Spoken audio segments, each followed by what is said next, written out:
Hello YouTube. I've got this WeGo portable power unit to show you, kind of do a little review of it. So it comes in this kind of like lunch pail box, which unfortunately doesn't have a very good clip, so it always kind of pops off. I think this is really just kind of a retail package, but it's kind of cool. I kind of like it. Anyways, you open it up and you'll see inside here, here's your little battery booster. This is kind of the mid-range model. They call this their most popular model, the 44. So it's not their largest one and it's not their smallest one. It's kind of in the middle there. I believe it's about $150 or $170 for this little guy. And this will boost your car, and it'll charge your cell phone battery, and your laptop and other things like that. So this is the unit here.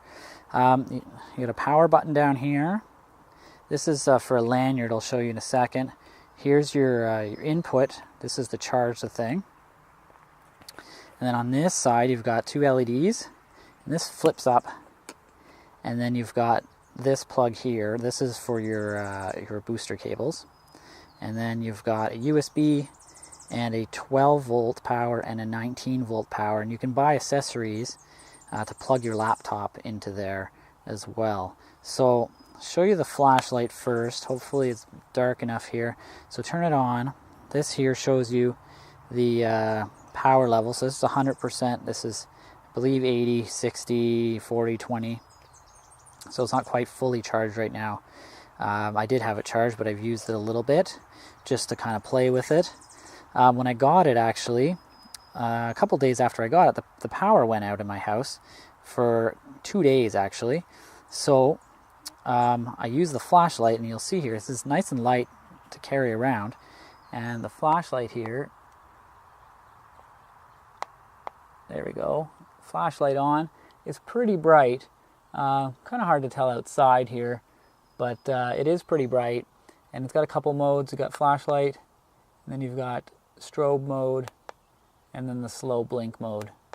And turn that off. So it's pretty darn bright, actually. I was using that around the house, and if I pointed it at my ceiling, I could light up a whole room. So what else you get in here? It's neatly packaged.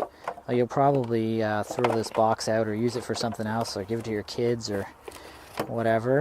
So you've got your booster cables, which are pretty long. Nice, good clamps on there. Easy to kind of clamp onto things. So you can just clamp onto there, no problem. And then I'm going to show you what else we got before I go over that. So you get a little carrying bag, so you can throw it in your car in this carrying bag, and everything kind of fits in there. Nice small pouch. It comes with charging cable for your house, and you shouldn't need to charge this too often unless you're using it often. If you're just going to keep it for a booster, it says charge every 6 months or so. And this is a 12 volt, so you can charge it in your car. So it's kind of cool. You can keep this in your car, and then you've got kind of a cell phone battery booster as well with you. And this is the lanyard, so you can put that on that little hook and carry it on your wrist, I guess. And it comes with a little manual that explains how to use it. And nobody ever reads these, though. And then accessories. It shows you, there's a mosquito here. It's kind of funny. There is these accessories. There's laptop adapters, 12 volt DC adapter, and that. So this one is kind of cool here. There's OBD2 12 volt memory saver. So if you're changing your battery out on your car these days, you lose all your memory settings. Like you say, you got memory seats, your radio, your navigation settings, whatever. You lose that stuff. So you keep it if you plug in the OBD2 port, and then you plug this little guy in there, and that'll keep while you switch your battery out. So let's. I'm going to show you how this works. So I've plugged that in on the ground and on the positive side here. Now this little box has some lights here. So it's got two lights. It says green is ready. If they're both flashing, it's reversed. If the red is flashing, you need to wait for the green because it needs to cool down.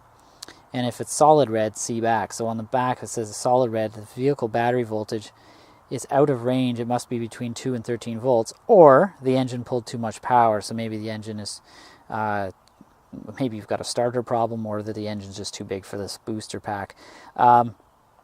I do like this because you can give this to somebody, you can have this in your car, you don't need the manual, you can totally forget how to use it, and it's pretty self-explanatory. It's all right here, easy to use, and pretty smart. So I'm going to turn this off, and I'm going to plug this in. Now this isn't the easiest. One side is flat here, so it's obvious where it goes. Plug it in. I mean, it's not hard, it's just you got to push quite firm to get that in there. So we plug that in, and then it's supposed to go green, right? So it's powered on, and then it's supposed to go green. I don't know why. It didn't do this for me the first time I used it, but it's been doing this ever since. It does not go green. So what I do is I take it off, and I put it on backwards. I know, kind of dumb, but I put it on backwards, and now it'll complain that it's backwards. So then I'll take it off and put it on the proper way. And look at that, it's green. So now it's ready to go. And then you can crank it. You can crank for like 2-3 seconds. And then you have to stop because this red light will go on. So you'll crank and this will go red. And then you have to wait. So it's nice to have somebody to help you. And I say, if the car isn't starting, to say, hey, whoa, it's red, stop cranking. Because you can only crank for a couple seconds. It'll go red. And you have to wait for it to go green again. And you just got to wait a bit and it'll go green. And so that's one reason why I do like this over the Noco. So I have a Noco GB70. I'll post up a review of that. I bought it with my own money. And I bought it for a few reasons. And one, mainly to boost my race car. And it doesn't have any lights like this, so it's kind of hard to tell if it's working or not. And this one, I really do like that it has this light to tell you what's going on. It's really idiot proof, basically. And it's nice and light, easy to carry, and throw this in your car, and you can throw this in the bag and use that. It's a little bit pricey now with all these newer ones kind of coming out that are pretty inexpensive. I saw one at Costco for like $70 Canadian, and it was smaller than this, so this one is a little bit more powerful. This one, I believe, I have to check the specs. This one is supposed to be able to boost a pretty big car, like a V8 car. It'll boost this car, no problem. It'll boost most people's cars, no problem. So you can look up the specs on WeGo's website, and you can buy it right off their website, and they shipped it in a couple of days. I had this, and in this cute little box. Thanks for watching.